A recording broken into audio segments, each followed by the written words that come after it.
Oral questions, question orale, the Honourable Leader of the Official Opposition.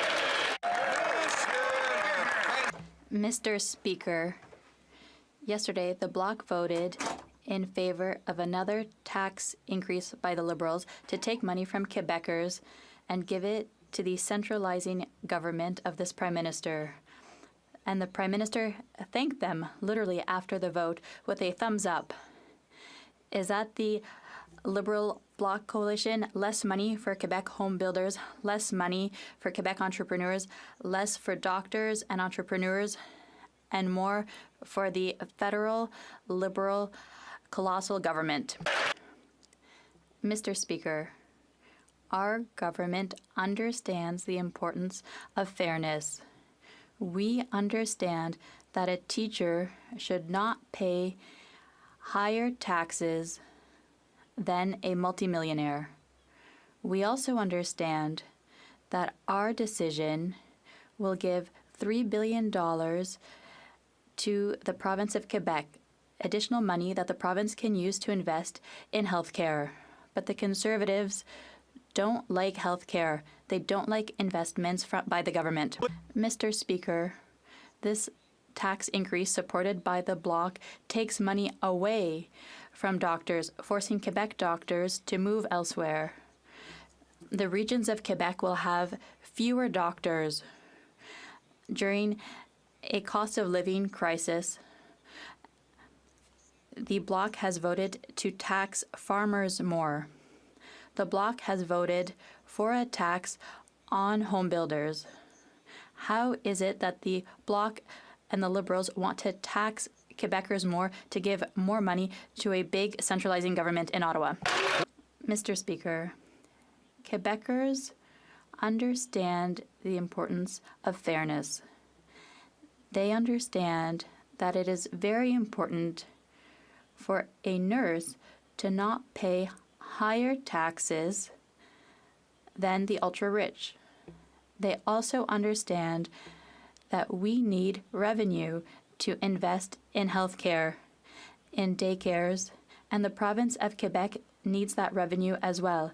That is why the province has decided to do the same thing we are doing federally. Bravo. 9 years ago, the Prime Minister promised that taxing and spending more would make everything fair. Since then, Canada's had the worst growth in the G7, the worst in Canada's history since the Great Depression. Housing costs have doubled, rising faster than any other G7 country. So 76% of youth believe they'll never be able to afford a home. 1 in 10 people are at eating at food banks in Toronto, where there are 256 homeless encampments. Haven't the Liberals learned that taxing away doctors, taxing away home builders, taxing away the entrepreneurs who make paychecks is economic wackoness? Mr. Speaker, we all certainly learned something yesterday. After 8 weeks of dithering and evasion, we learned which side the Conservatives are on. They had a chance to be very clear and say a teacher or a welder should not pay tax at a higher rate than a multimillionaire. But they just couldn't help themselves. At the end of the day, the Conservatives are always on the side of those at the very top and always against working people. That's what we saw yesterday. Mr. Speaker, the member mentions welders. Welders incorporate. They start small businesses, welding businesses that build things, welding products that go into apartment complexes in which people live. So when the member taxes the small businesses that help us build the housing, she not only kills jobs for those welders, she actually kills housing when we are in a housing shortage. How could the minister possibly think it's a good idea to tax home building in a housing crisis and farmers in a food crisis? Mr. Speaker, well, for one thing, the Conservative leader should get his facts straight. Of course, what we are talking about is a 2/3 inclusion rate, not a 2/3 tax rate.